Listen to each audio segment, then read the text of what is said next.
வணக்கம். நான் சாந்தி வெற்றிவேல். நல தமயந்தி கதையை பகுதி 2 பார்க்குறோம். இவருக்கு இந்த கலிபுருஷன் தொந்தரவு எதுக்காக வந்துச்சு அப்படின்னா, சனி பயிற்சி 7:30 தொடங்கும் போது தான். அந்த பயிற்சியினால் சனி பகவான் எதுவும் செய்ய மாட்டார். அந்த நேரத்தை பயன்படுத்தி தீய சக்திகள் உங்கள் வாழ்க்கையில் உங்களுடைய புதுசாக ஒரு ஆள் வெளியிலேருந்து உள்ளே வரமாட்டாங்க. உங்களுடைய குடும்பத்துக்குள்ளவே ஏதாவது ஒரு பிரச்சனை ஏதாவது ஒன்று உண்டாக்கும். இந்த நேரத்தில் நம்ம மௌனமாக கடந்து போகிறது ரொம்ப நல்லதுங்க. அவங்க தம்பி இவர்கிட்ட பிரச்சனை பண்ணும்போது இவர் அமைதியாக பொண்டாட்டி குழந்தைங்களோட தன்னுடைய மாமனார் வீட்டுக்கு போயிட்டு நிம்மதியாக வாழ்ந்திருக்கலாம். ஆனால் இவர் தம்பியை எதிர்த்து விளையாடினதுனால எல்லாத்தையும் தோக்க வேண்டியதாக போச்சு. மாமனார் வீட்டுக்கு போவாததுனால தெரு வரைக்கும் வந்தாச்சு. இருக்க இடம் கூட இல்லாமல் இப்போ காட்டுக்கும் வந்தாச்சு. காட்டுக்கு வந்தது இல்லாமல் உடுத்த துணி கூட இல்லாமல் ஆயிடுச்சு.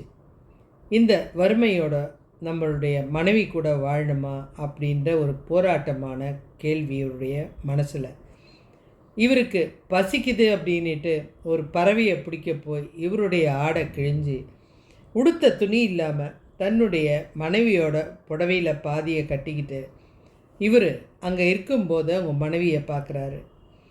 எப்பேற்பட்ட பேரழகி, தேவர்களே வந்து மயங்கின ஒரு பேரழகியை கல்யாணம் பண்ணி இந்த அளவுக்கு நம்ம கொண்டு வந்துட்டோமே.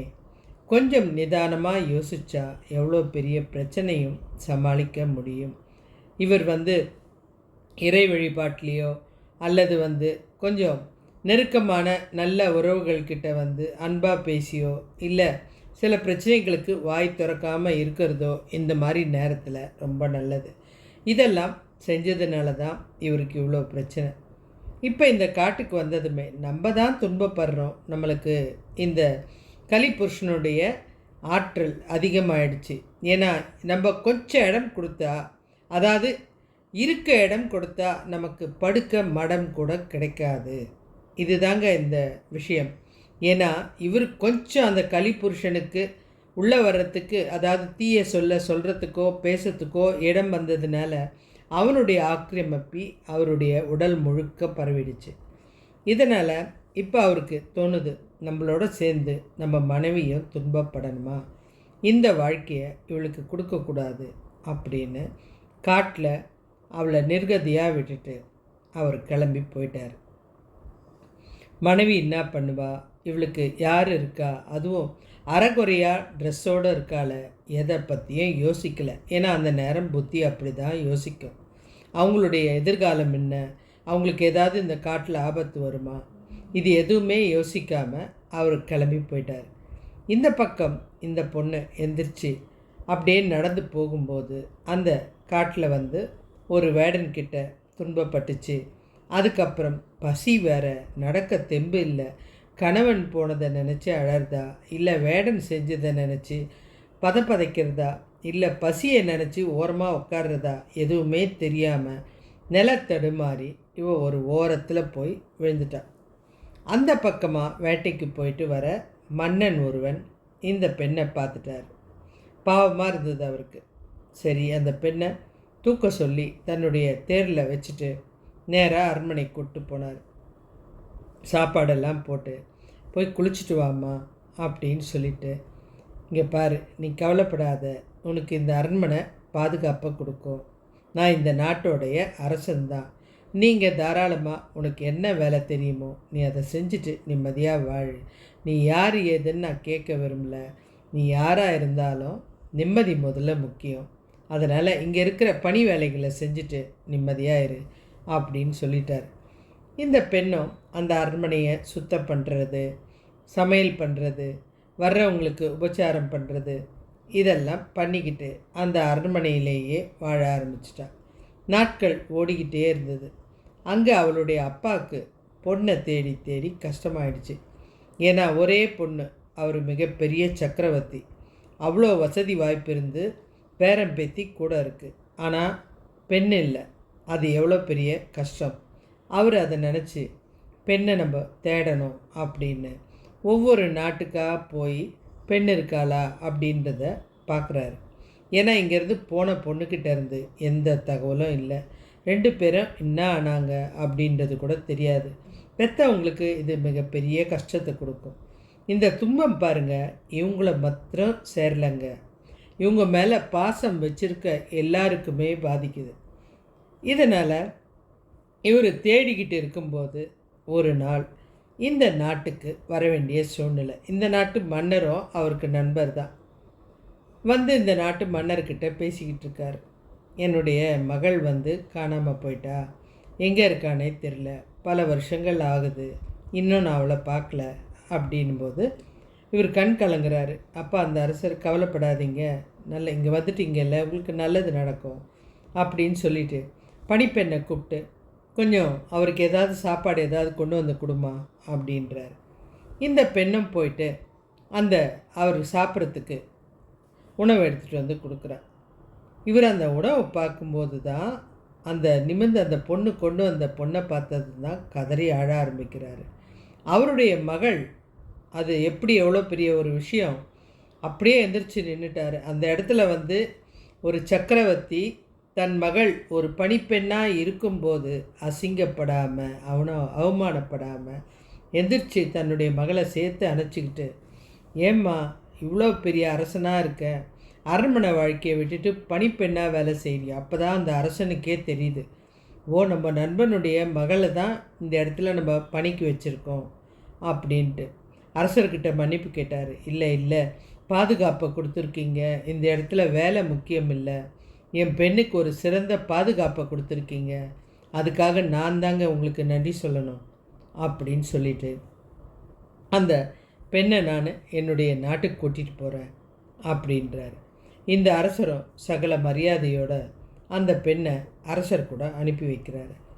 வந்த உடனே சொல்கிறார், இந்த பாருமா, இது உன்னோட நாடு, எனக்கு வேறு எந்த பசங்களும் கிடையாது, நீ மாத்திரம்தான், என்னுடைய ஒரே இளவரசி நீ தான், இந்த நாட்டில் நீ நிம்மதியாக இரு, உன் புருஷன் வர்ற வரைக்கும் ஒரு பாதுகாப்பு உனக்கு முக்கியம், அவர் தான் விட்டுட்டு போயிட்டார், பரவாயில்ல, இல்லைப்பா அவர் அந்த சூழ்நிலையில் எப்படி இருக்காருன்னு தெரியல, எங்கே போனாருன்னு தெரியல அப்படின்னு அழும்போது, கவலைப்படாத, நீங்கள் தைரியமாக இரு, உனக்கு ஏற்ற எப்படி வாழணும்னு நினைக்கிறியோ அந்த காட்டில் வாழின வாழ்க்கையை கூட இங்கே வாழ்ந்துக்கோ, ரொம்ப எளிமையான உடை கூட போட்டுக்க, சந்தோஷமாக இருந்தால் போதும், ஏன்னா பாதுகாப்பு முக்கியம் அப்படின்னு பொண்ணை தன்னுடைய நாட்டிலே இருக்க வச்சுட்டாரு. இந்த பெண்ணும் தன்னுடைய குழந்தைங்க கூட விளையாடிக்கிட்டு கொண்டுட்டு அந்த வீட்டிலையே உட்காந்துட்டா, அந்த அரண்மனையிலேயே வாழ ஆரம்பிச்சிட்டா. ஆனால் ஒவ்வொரு நாளும் தன்னுடைய கணவனுக்கு என்ன ஆச்சு, அவன் இங்கேருந்து போனான்னு அப்படின்னு நினச்சி ஒவ்வொரு நாளும் கதறி அழ ஆரம்பித்தா. இது அவள் வந்து அந்த நாட்டில் போய் அவங்க அப்பா கூட சேர்ந்துட்டா. இப்போ நம்ம இவரோட கதைக்கு வரலாம், நம்ம நலனோட கதைக்கு. நலன் பொண்டாட்டிக்கிட்டேருந்து பிரிஞ்சதுமே மனசு ரொம்ப கஷ்டம். நம்ம வந்து தேவையில்லாமல் ஒரு பெண்ணை வந்து காட்டுக்கு கூட்டிகிட்டு வந்து உடுத்த சரியாக உடக்கூட இல்லாமல் பாதியில் விட்டுட்டு வந்துட்டோமே, இது ஒரு கணவர் செய்கிற வேலை இல்லையே, நம்ம புத்தி ஏன் இப்படியெல்லாம் போச்சு. நிஜமாகவே இந்த நேரத்தில் நம்ம புத்தி ஒரு நிலையாக இருக்காதுங்க, அதை நிலைப்படுத்தணும், அதுதான் நம்மக்கிட்ட இருக்கணும். அந்த நிலை இல்லாததுனால தான் நம்ம மனைவி எப்படி விட்டு வந்தோன்ற ஒரு யோசனை கூட அவருக்கு இல்லை. அந்த இடத்துல அவர் வரும்போது ஒரு சத்தம் கேட்குது, ஒரு பாம்பு வந்து கத்துற சத்தம். இவருக்கு மனசு கேட்கல, தான் உடம்புல போட்டிருந்த பாதி உடையை எடுத்து அந்த பாம்பு மேலே வீசி எரிஞ்சு அந்த நெருப்பை அணைச்சார். உயிர் பிழைச்ச அந்த கார்கோடகன் பாம்பு டக்குன்னு அந்த நலனை கடிச்சிடுச்சு. நலனுடைய உடல் வந்து அத்தனை அழகு, பொன்னிறமாக இருக்கக்கூடிய அந்த உடல் வந்து டக்குன்னு அப்படியே கருப்பாக மாறி அகோரமான உருவத்தோட குள்ள உருவமாக மாறிடுச்சு. இப்போ அந்த பாம்பு கண்ணீர் சிந்துது. நலனே, நீ வந்து எனக்கு உதவி பண்ணியிருக்க, நீ உடுத்த துணி இல்லைன்னா கூட ஒரு நாகம் நெருப்பில் எரியக்கூடாதுன்ற நல்ல மனசு உனக்கு இருக்குது, எனக்கு நீ வந்து அன்பாக தான் உதவி பண்ண, நானும் உனக்கு அன்பாக தான் கடித்தேன். ஏன் தெரியுமா, இந்த அரசன் இப்படியெல்லாம் துன்பப்பட்டான் அப்படின்னு உலகம் சொல்லக்கூடாது, இந்த நேரத்துக்கு உனக்கு உருவ மாற்றம் அவசியமான ஒன்று. அதுக்காக தான் உன்னை தீண்டினேன். நீ துன்பப்படுறது மறைக்கப்படக்கூடிய விஷயம். உலகத்தில் இது தெரியக்கூடாது. இந்த அரசன் இப்படி இருந்தான், இப்படி ஆயிட்டான் அப்படின்னு சுய உருவத்தோட நீ எந்த வேதனையும் தாங்கக்கூடாது. அதுக்காக தான் நான் இதை பண்ணேன். உனக்கு ஒரு அரிய வாய்ப்பு தரேன். ஏன்னா நான் இதை பண்ண காரணம் கூட நான் கிடையாது.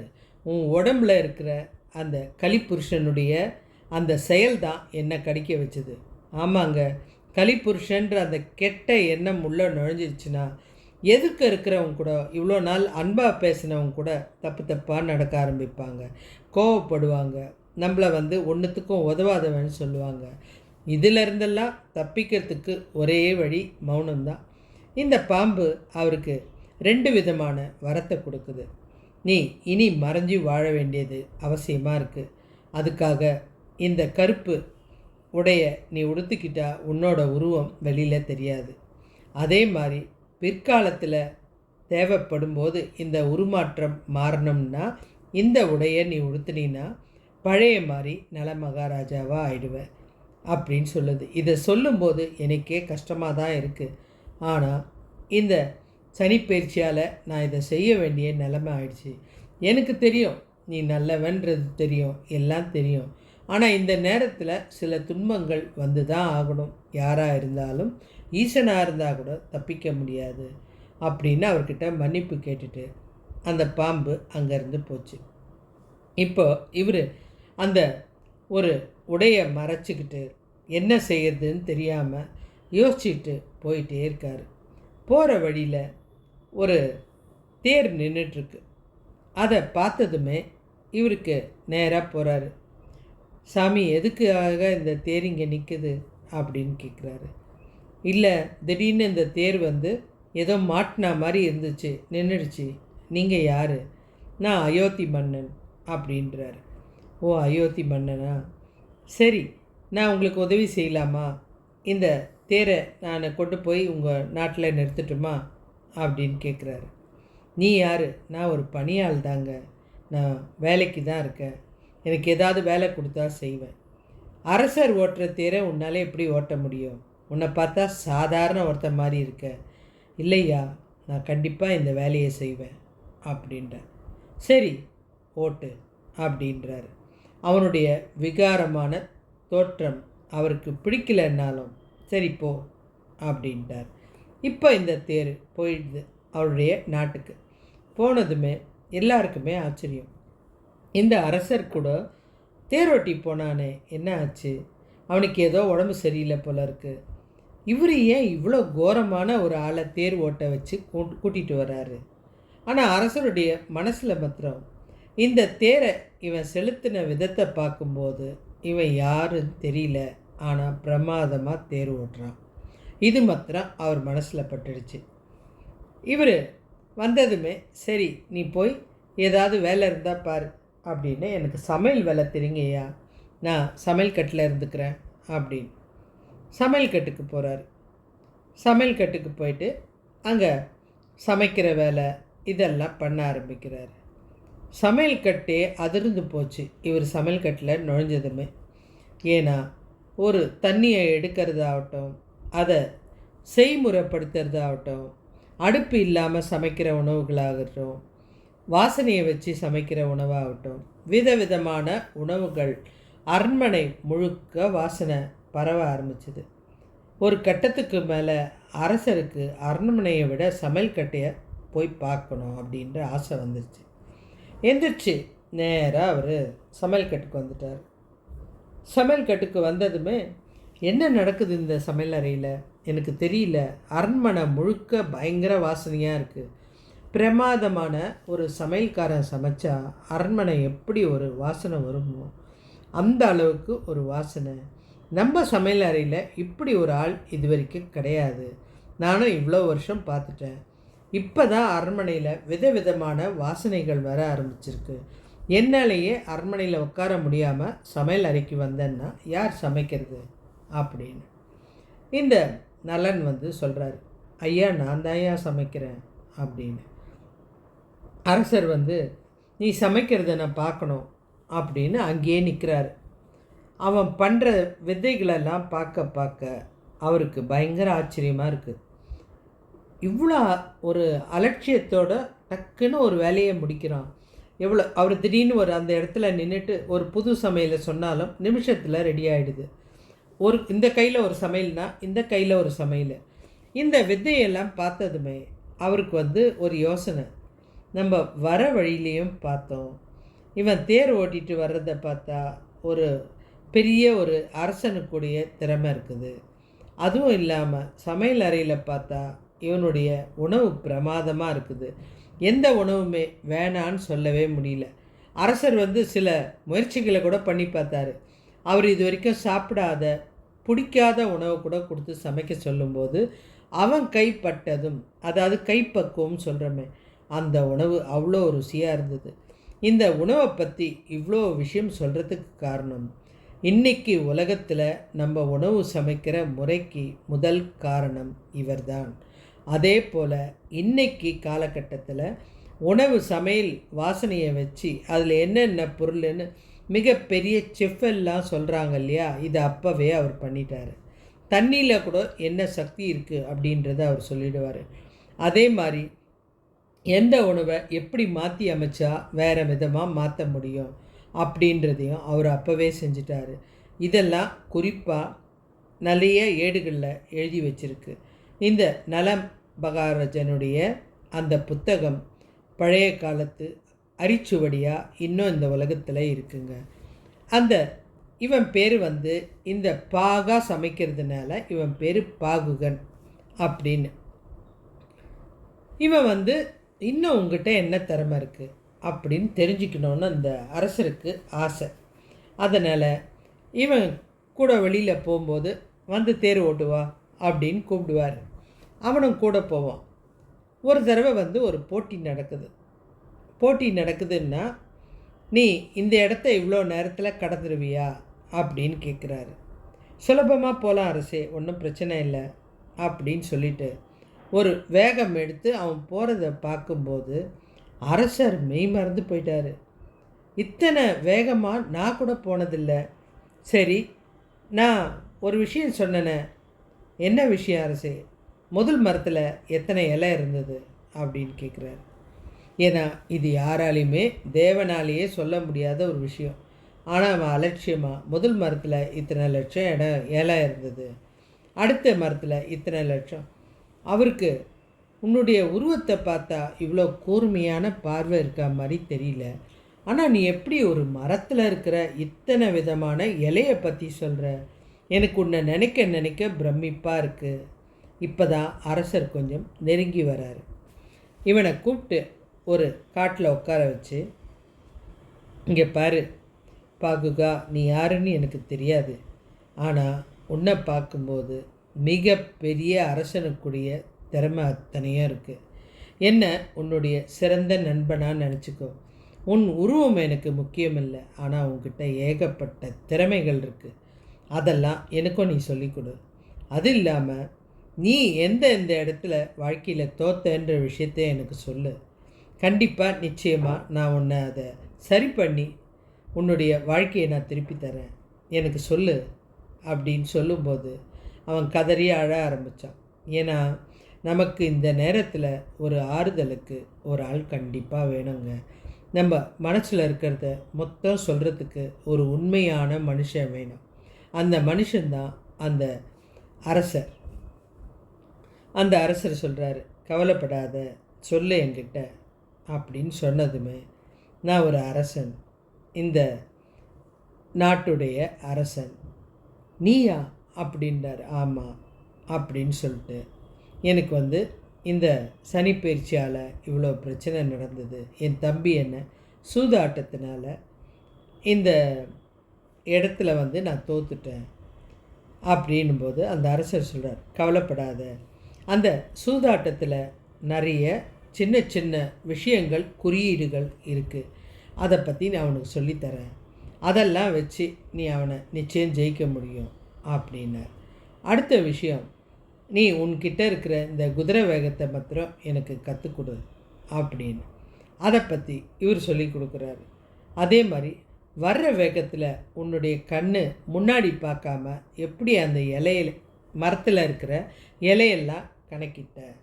நம்மளுடைய கண் 4 புறமும் பார்க்கணும், ஒவ்வொரு செயலையும் கவனிக்கணும், இல்லைன்னா நம்மளால் வாழ முடியாது அப்படின்ற ரகசியத்தை அவருக்கு சொல்லி கொடுக்குறாரு. அப்போ தான் நமக்கு எந்த ஆபத்தும் இல்லாமல் இருக்க முடியும். இவர் பேச பேச ரொம்ப சந்தோஷமாக இருந்தது. ஏன்னா ஒரு நல்ல நண்பன் தான் இதெல்லாம் சொல்ல முடியும். இதுக்கு மேலே இந்த பாகுகன் மேலே அவருக்கு ரொம்ப பாசமாயிடுச்சு. 2 பேரும் சேர்ந்து வெளியில் போகிறது, பழைய கதையை பேசுறது, இப்படியெல்லாம் இருக்கும்போது மக்களே பார்த்து ஆச்சரியப்பட்டாங்க. அரசர் ஏன் இந்த கோரமான மனுஷன் கூட இப்படியெல்லாம் பேசிகிட்ருக்காரு? இவன் யார்? ஏதாவது பூதமா? இல்லை ஏதாவது தேவலோகத்திலேருந்து வந்த விலங்கா? தெரியலையே. இப்பெல்லாம் அரசர் மகிழ்ச்சியாக இருக்கார் அப்படின்னு இந்த ஜனங்க பேச ஆரம்பித்தாங்க. அதுக்கப்புறமும் இவன் ஏதோ ஒரு மாற்றமாக அமைதியாக இருக்கிறத பார்க்குறாரு. என்ன விஷயம்? வேறு ஏதாவது இருந்தால் தயங்காமல் சொல்லு, எதுவாக இருந்தாலும் எல்லாத்துக்கும் பதில் இருக்குது அப்படின்றார். ஏன்னா மனசு பாரம்ன்றது ரொம்ப முக்கியமான விஷயம். அதை நம்ம பகிர்றதுக்கு கண்டிப்பாக ஒருத்தர் வேணும்.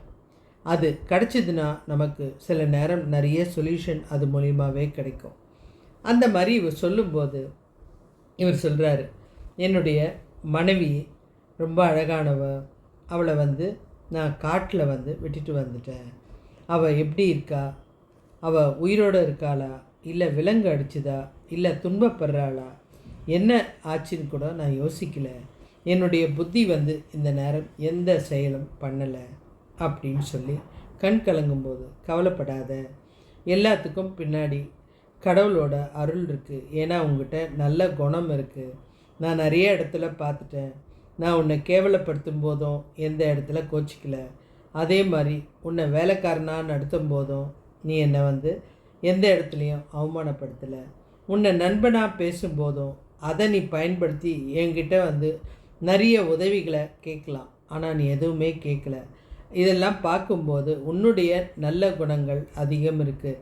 இந்த குணம் இருக்கும்போது உனக்கு எந்த பாதிப்பும் அவ்வளோவா இருக்காது அப்படின்னு அந்த மன்னர் அவருக்கு எடுத்து சொல்கிறாரு.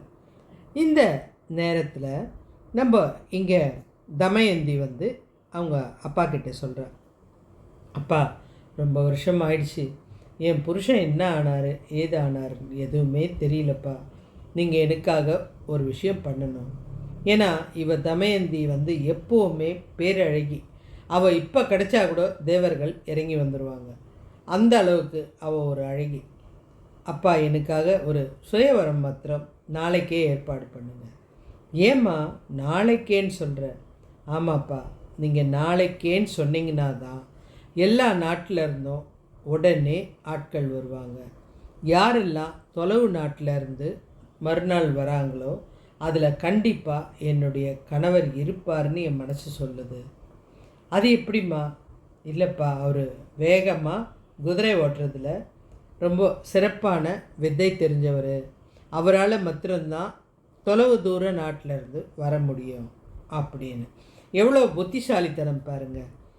இதை சொன்னதுமே அவரும் எல்லார்கிட்டேயும் சொல்லிட்டாரு. அதை சொல்லணுன்னா இங்கேருந்து ஆட்கள் போகிறது நேரமாகும். பறவைகிட்ட அவர் ஓலைச்சுவடியை கொடுத்து அனுப்பிச்சிட்டாரு. எல்லா நாட்டுக்கும் செய்தி போயிடுச்சு. இந்த மன்னருடைய அயோத்தி நாட்டுக்கும் செய்தி போயிடுச்சு. எல்லா நாட்டுக்கும் செய்தி போய் எல்லாரும் கிளம்பி வர ஆரம்பித்தாங்க. ஏன்னா தமயந்தி கிடைக்கிறான்னா ஒரு பெரிய வரமாச்சே. அதனால் எல்லாரும் வேகமாக இந்த நாட்டை நோக்கி வராங்க. ஆனால் எல்லாராலையும் மறுநாள் வர முடியாது. ஆனால் இந்த அரசர் மாத்திரம் இந்த பாகுகன்கிட்ட கேட்குறாரு, நீ வேகமாக வண்டி ஓட்டுறல்ல, அதனால் நம்ம இந்த நாட்டுக்கு போகலாம், அந்த நிதர்ஷ நாட்டுக்கு போய் அந்த தமயந்தியை நம்ம பார்க்கலாம் அப்படின்றார். இந்த மன்னனுக்கு ஆச்சரியமாக ஆயிடுச்சு. யார்? நம்ம நலனுக்கு. எதுக்காக அரசே அங்கே போனோம் அப்படின்னு கேட்குறாரு. இவர் அவர்கிட்ட அவள் தான் தன்னுடைய மனைவின்றதை சொல்லலை. இல்லை, எனக்கும் ரொம்ப நாளாக தமயந்தியை கல்யாணம் பண்ணணும்னு ஆசை. இப்போ திருப்பியும் சுயவரம் வச்சுருக்காங்கன்னும் போது இந்த வாய்ப்பை நான் தவற விட விரும்பலை. அதுவும் எனக்கு துணையாக நீ இருக்கிறியே, அதனால் நம்ம போயிடலாம் அப்படின்னவனே. இவரும் சரி அரசே, கண்டிப்பாக போகலாம் அப்படின்னு குதிரையை வேகத்தோடு செலுத்துகிறாரு. குதிரை வேகமாக போகுது. எந்த நாட்டுக்கு? நம்ம தமயந்தியோடைய நாட்டுக்கு போகுது. அரசர் போகும்போதே பேசிக்கிட்டு வர்றார். போன வாட்டியே சுயவரம் நடந்தது, ஆனால் நான் அப்போ கலந்துக்கணும்னு நினச்சேன். ஆனால் அதில் ஏதோ ஒரு விதத்தில் இந்த தேவர்கள்லாம் தடுத்ததுனால என்னால் போக முடியல. இப்போ கண்டிப்பாக போட்டி கொஞ்சம் கம்மியாக தான் இருக்கும். ஏன்னா எல்லாருக்குமே நேற்று தான் தகவல் தெரிஞ்சிருக்கு. எல்லாரும் வர்றதுக்குள்ளே நம்ம போயிடுவோம். எப்படியும் எனக்கு இந்த வாட்டி தமயந்தி கிடச்சிடுவா அப்படின்னு சொல்கிறாரு. இவனும் கேட்டுகிட்டே வரான். ஆனால் இவனுக்கு மனசுக்குள்ளே இந்த உருவத்தை அவள் பார்த்துடக்கூடாது, பார்த்தா அவளுக்கு ரொம்ப மனசு கஷ்டமாயிடும் அப்படின்னு சொல்லிட்டு அந்த நாட்டுக்கு இந்த தேர் போகுது.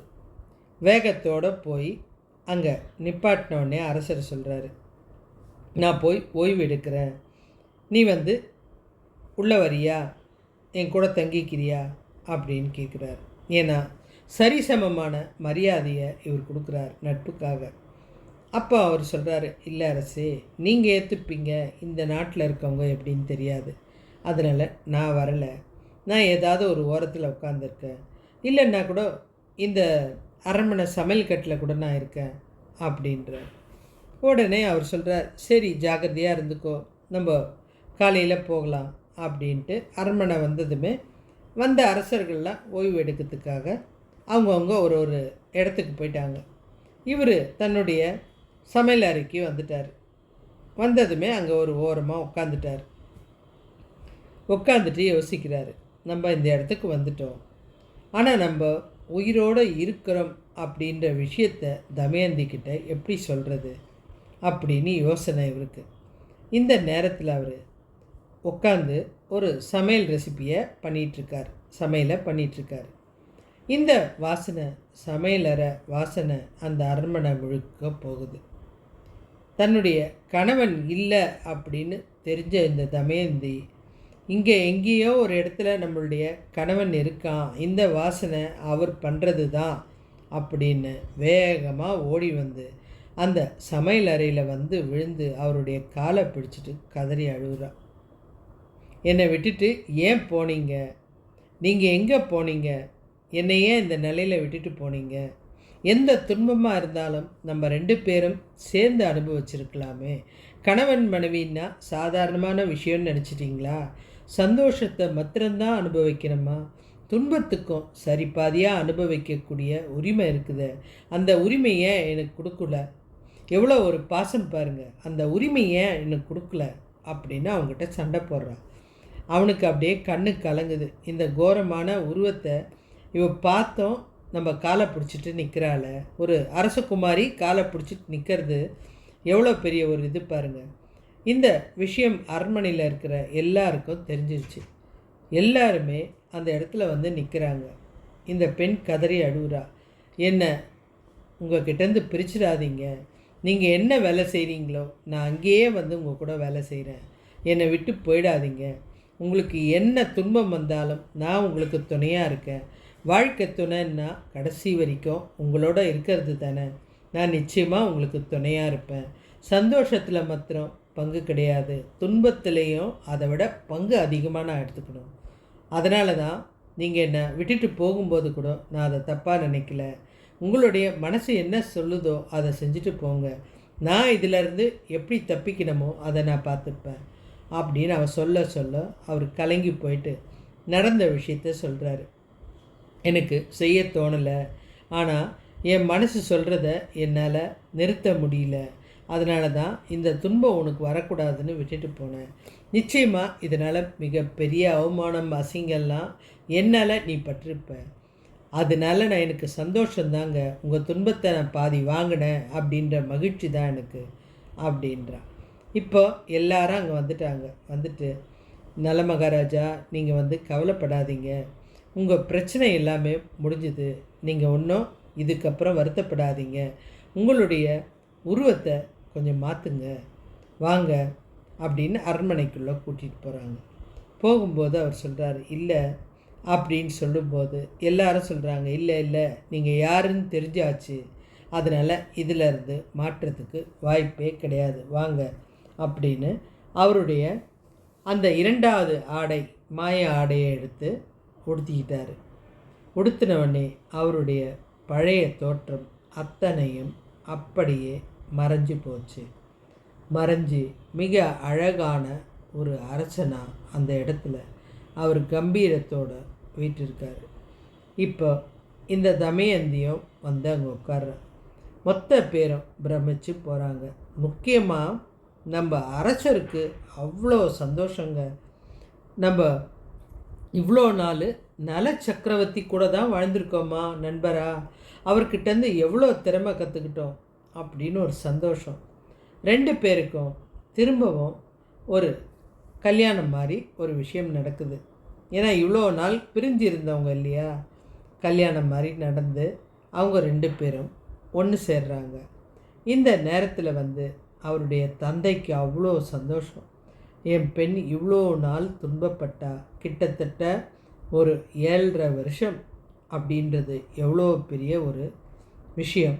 அந்த 7.5 வருஷம், 1 வருஷம் துன்பமே இந்த காலத்தில் தாங்க முடியல. 7.5 வருஷ துன்பம், அந்த துன்பம் வர்றது கூட பெருசு இல்லைங்க, சனி பயிற்சி வர்றது பெருசு இல்லை. ஆனால் அதை வந்து ஆற்றலாக நம்ம மாற்றிடக்கூடாது. அதுதான் அந்த கலிப்புருஷனுடைய செயல். அந்த நேரத்தில் நம்மளுக்கு தீய எண்ணம் வரும், தீய செயல் வரும், தீய நண்பர்கள் நீங்கள் கூப்பிடாமையே வருவாங்க, தீய உறவுகள் வரும். இது எல்லாம் நம்ம கடந்து வந்தால் தான் நம்ம வந்து இதிலேருந்து மீள முடியும். நம்மளும் போய் அதில் ஐக்கியமாயிட்டா நம்மக்கிட்ட இழப்பு தான் அதிகமாகும். அதனால் நம்ம என்ன சொல்கிறோம், சனி பயிற்சி வந்ததுமே எனக்கு சனி பயிற்சி வந்தாச்சு, அதனால தான் எனக்கு பிஸ்னஸில் டல்லு, சனி பயிற்சி வந்தாச்சு அதனால தான் மனைவி பிரிஞ்சு போனால், இந்த சனி பயிற்சியால் தான் எனக்கு என் குழந்தைங்க சரியில்லை. கிடையாதுங்க. எப்பேற்பட்ட பிரச்சனையாக இருந்தாலும் இந்த சனி பயிற்சிக்கும் அதுக்கும் சம்பந்தம் இல்லை. இவங்க 2 பேரும் ஒத்துமையாக இருந்ததுனால எந்த பாதிப்பும் இல்லாமல் திரும்பவும் ஒன்று சேர்ந்துருக்காங்க. ஆனால் நம்ம என்ன பண்ணுறோம், இதை சாதகமாக வச்சுக்கிட்டு நம்மளுக்கு தோல்வினாலும் அதை வந்து அந்த கடவுள் மேலே போட்டுட்டு எதையுமே சரியாக மாற்ற முடியுங்க. இந்த நேரத்தில் நான் உங்களுக்கு ஒரு விஷயம் சொல்லணும். இவங்க 2 பேரும் திரும்பவும் கல்யாணம் பண்ணிக்கிட்டு முதல்ல இவங்க போன இடம்தான் தர்ப்பராணியேஸ்வரர் கோவில், அதாவது திருநள்ளாறு. இங்கே தான் போயிட்டு நேராக சனி பகவானை கும்பிட்றதுக்கு முன்னாடி அங்கே இருந்த தீர்த்தத்தில் குளிச்சுட்டு இவங்க வந்து இந்த 7.5 சனியை மகிழ்ச்சியாக எடுத்துக்கிட்டாங்க. இறைவன் நம்மளுக்கு கொடுத்த ஒரு வாய்ப்பு. இனி வாழ்க்கையில் நம்ம எந்த தப்பை பண்ணக்கூடாது, எதெல்லாம் பண்ணதுனால நம்மளுடைய வாழ்க்கை இப்படியெல்லாம் ஆச்சு அப்படின்றதுக்கு தான் இது ஒரு விஷயம். அதாவது நமக்கு டியூஷன் மாதிரி. இந்த விஷயத்தை நம்ம புரிஞ்சிக்கிட்டோம்னா இதுக்கப்புறம் நமக்கு வர செல்வத்தை, அதாவது பொங்கும் சனி வந்துச்சுன்னா அதை எப்படி பாதுகாக்கணும் அப்படி அந்த விஷயத்துக்காக தான் இந்த முதல் ரகசியம் நடக்கிற விஷயம். நம்ம அதை புரிஞ்சுக்கிட்டு இவங்க 2 பேரும் போயிட்டு அந்த கோவிலில் இறைவனை நேரடியாக தரிசித்தாங்க. இறைவன் வந்து அவங்களுக்கு அருள் புரிஞ்ச இடம் அதுதான். அந்த நல தமயந்தியோட வாழ்க்கை சந்தோஷமாக அந்த இடத்துனால தான் இவங்களுக்கு அந்த 7.5 சனி முடிஞ்சதுமே அங்கே போயிட்டு வந்தாங்க. உங்களுக்கும் வாழ்க்கையில் 7.5 சனி வரும்போது இந்த திருநள்ளாறு போயிட்டு அங்கே இருக்கிற இந்த நலமகாராஜா குளித்த தீர்த்தம்தான் நல தீர்த்தம். அதில் குளிச்சுட்டு இந்த வாசப்படியை தொட்டு வணங்கிட்டு மிதிக்கக்கூடாது, ஏன்னா வாசப்படியில் தான் சனி பகவான் இருப்பார். அதை தொட்டு வணங்கிட்டு சனீஸ்வரனை கும்பிடத்துக்கு முன்னாடி தர்ப்பராணியேஸ்வரரை வணங்கிட்டு, ஏன்னா ஈஸ்வரனை வணங்கின, அதாவது சனீஸ்வரன் வணங்கின லிங்கம், உருவாக்கின லிங்கம், அதை வணங்கி, அது தேவலோகத்திலேருந்து வந்தது, அதை வணங்கிட்டு அதுக்கப்புறம் சனீஸ்வரனை கும்பிட்டிங்கன்னா உங்களுடைய பாவம் இருக்கிற இடம் தெரியாமல் மொத்தமாக மறைஞ்சு போயிடும். இந்த கோவிலில் நிறைய அதிசயம் இருக்குங்க. இந்த கோவிலோட அந்த லிங்கம் இருக்குது இல்லையா, அந்த லிங்கம் வந்து தர்ப்பை புல்லால் செய்யப்பட்டது, உருவானது. தர்ப்பை புல் எங்கே உருவாகும்? தேவலோகத்தில் மாத்திரம்தான். நம்ம பூமியில் இருக்க அது விதை இல்லாதது. தேவலோகத்திலேருந்து கருடனால் கொண்டு வரப்பட்ட தர்ப்பை புல்லு தான் விதை இல்லாமல் இன்றைக்கும் வளருது. அதனால தான் அந்த தர்ப்பை புல்லை வச்சு தான் தேவலோகத்துக்கு நம்ம கனெக்ட் பண்ணுறோம். நம்ம இறைவனை கும்பிடும்போதோ, நம்ம வீட்டில் சுப காரியம், துக்க விஷயம் எல்லாத்துக்கும், வீட்டில் நடக்கிற ஒவ்வொரு செயலுக்கும், ஆபத்து கிரகங்களால் ஏற்படுறது எல்லாத்துக்கும் அந்த தர்ப்பை புல்லு தான் உதவுது. அதுதான் லிங்க்கு. ஒரு சின்ன லிங்க்கு தான் நம்மளுக்கும் தேவலோகத்துக்கும். அதுதான் அந்த தர்ப்பை புல். இப்போ உங்களுக்கு இந்த தர்ப்பை புல்லோட ரகசியமும் தெரிஞ்சுது. அதனால தான் இந்த கிரகங்கள் ஏற்படும் போது நம்மளுடைய வீட்டில் தர்ப்பை புல்லை வச்சுருப்போம். அதே நம்ம பூஜை பண்ணும்போது ஆற்றலை பெருக்கக்கூடியதும் அதுதான். இவங்க இந்த கோவிலுக்கு வணங்கின அப்புறம் மகிழ்ச்சியான வாழ்க்கையை வாழ ஆரம்பிச்சிட்டாங்க. இழந்த நாடு கிடச்சிது, எல்லாமே மகிழ்ச்சியாக போயிடுச்சு. நீங்கள் இந்த பேச்சு அப்போ இந்த கதையை முழுக்க முழுக்க கேட்டால் என்ன நடக்கும்ன்றதை நான் சொல்கிறேன். ஒரு அரசர் ஒருத்தர் இருந்தாருங்க. அந்த அரசருக்கு அவருடைய ஒரு ஜோதிடர் சொல்லிட்டாரு, உங்களுக்கு நேரம் சரியில்லை, கண்டிப்பாக நடு ரோட்டில் காலணியால் அடி வாங்குவீங்க. அவர் பெரிய அரசர். நடு ரோட்டில் ஒரு காலணியால் அடி வாங்குறதுன்றது எவ்வளோ ஒரு அவமான விஷயம். அதுக்கப்புறம் நான் உயிர் வாழ முடியாத அப்படின்ற ஒரு பயம் வந்துருச்சு. இருந்தாலும் எவ்வளோ நாளுக்குள்ளே அப்படின்னவனே அவர் அதே சொல்கிறாரு. கிட்டத்தட்ட ஒரு 2-3 வருஷத்துக்குள்ளே இது நடக்கும் அப்படின்னவனே அந்த அரசருக்கு அதை ஏற்றுக்கவே முடியல. அந்த அவமானத்தை எப்படியாவது தடுக்கணும்னு சதா சர்வகாலம் இறை வழிபாட்டிலேயே இருந்தார். கரெக்டாக அந்த 2-3 வருஷம் முடிஞ்ச அப்புறம் அந்த ஜோதிடரை கூப்பிட்றாரு. என்னையா, அன்னைக்கு என்னமோ சொன்னேன், இந்த மாதிரி அவமானப்பட வேண்டியிருக்கும் காலணியால் அடிபட்டுன்னு. நான் எவ்வளோ பயந்துட்டேன். இன்றைக்கி பாரு, எனக்கு அந்த மாதிரி ஒரு வாய்ப்பே நடக்கலை. அரசே, நீங்கள் அடி வாங்க வேண்டியது உறுதி ஜாதகத்தில் எழுதியிருக்கு. ஆனால் நீங்கள் கும்பிட்ட கடவுளால், அதாவது நீங்கள் வணங்கின இறையால், இறை பக்தியால் இந்த விஷயம் மாறிப்போச்சு. அதை நீங்கள் கவனிக்கலையே. இந்த 3-4 வருஷத்துக்குள்ளே உங்களுடைய மகளுக்கு கல்யாணம் ஆச்சு. கல்யாணம் ஆகிட்டு உங்கள் பேரம் பேத்தி கூட விளையாட ஆரம்பிச்சிங்க. ஒரு தடவை கடை வீதிக்கு வரும்போது குழந்தை தன் காலில் போட்டிருந்த அந்த செருப்பை எடுத்து உங்கள் மேலே வீசிச்சு, கவனிச்சிங்களா? அது தாங்க இந்த கடவுளோட சக்தி. மிக பெரிய பிரச்சனையை கூட கடவுளை வணங்கும்போது காலடி, அதாவது அந்த காலணியால் அடி வாங்க போகிறது உறுதி. ஆனால் அது சின்ன விஷயமாக மாறக்கூடியது இந்த இறை சக்தி. இறை சக்தின்றது சாதாரணமானது இல்லைங்க. இலகிய அந்த கடவுளோட செயல்தான் நம்மளுக்கு மன்னிப்பு கொடுத்து, தப்பு பண்ணாத மனுஷன் கிடையாது. இந்த இடத்துல இந்த மகாராஜாவுக்கு ஒரு வரத்தை சனி பகவான் கொடுத்துருக்காரு. இந்த கதையை யார், இவர் கேட்காமையே கொடுத்துருக்காரு.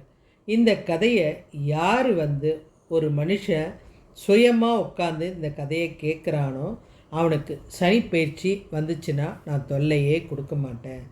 ஏன்னா ஒரு நல்ல அரசனை துன்புறுத்தினத்துக்காக இதை நான் பிராயச்சித்தமாக பண்ணுறேன். இந்த நலதமயந்தி கதையை யார் முழுக்க கேட்குறாங்களோ அவங்களுடைய வாழ்க்கையில் சனி பிரச்சனையால் வர துன்பத்தை, அதாவது மலையளவு துன்பத்தை கடுகு போல் மாற்றிடுவேன். இது ஒரு விதமான ஒரு வாய்ப்பு நமக்கு. இந்த வாய்ப்பை பயன்படுத்தி இந்த கதையை நம்ம கேட்டோம்னா நம்ம வாழ்க்கையில் ஏற்படுற துன்பங்கள் மலையளவு இருக்காதுங்க, கடுகளவு இருக்கும். ஏற்கனவே சொன்னேன் பாருங்கள் ஒரு ராஜா கதை. அந்த மாதிரி அது ஒரு ஒரு சின்ன சண்டையாக முடிஞ்சு போயிடும், சின்ன பிரச்சனையாக முடிஞ்சு போயிடும், மறைஞ்சு போயிடும். அதனால் இறை வழிபாட்டை செய்யுங்க. உங்களுக்கு கோபம் வரும்போது உங்களை மாற்றிக்கங்க. நிறைய நேரம் கோவிலில் செலவழிங்க. இது கொஞ்ச காலம்தான். அதுக்கப்புறம் மிகப்பெரிய பிரம்மாண்டமான வாழ்க்கை உங்களுக்கு இருக்குது. அதை சந்தோஷமாக நீங்கள் அதை வாழுங்க. இந்த கதையை கேட்ட உங்கள் அத்தனை பேருக்கும் இறையருள் நிச்சயமாக கிடைக்கும். இதை நீங்கள் உங்கள் நண்பர்களுக்கும் பகிருங்க.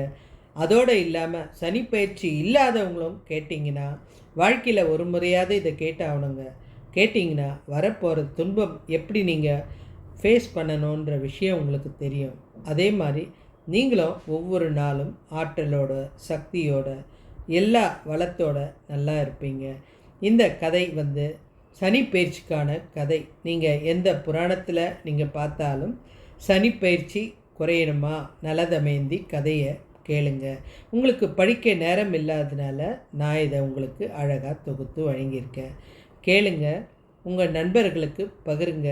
அதோடு இல்லாமல் இந்த சேனலை சப்ஸ்கிரைப் பண்ணுங்கள். இந்த விஷயத்தை நீங்கள் ஷேர் பண்ணுறதுனால உங்களுக்கு அதனால் உங்கள் மூலிமா ஒருத்தர் கேட்கும்போது அந்த லிங்க்கு உங்களுக்கு ஒரு பலனை கொடுக்கும். அதனால் நீங்கள் இந்த கதையை ஷேர் பண்ணுங்கள், கமெண்ட் பண்ணுங்கள், பிடிச்சிருக்கான்னு சொல்லுங்கள். இன்னும் எதை பற்றி சொல்லணுன்றதையும் எனக்கு சொல்லுங்கள். நன்றி.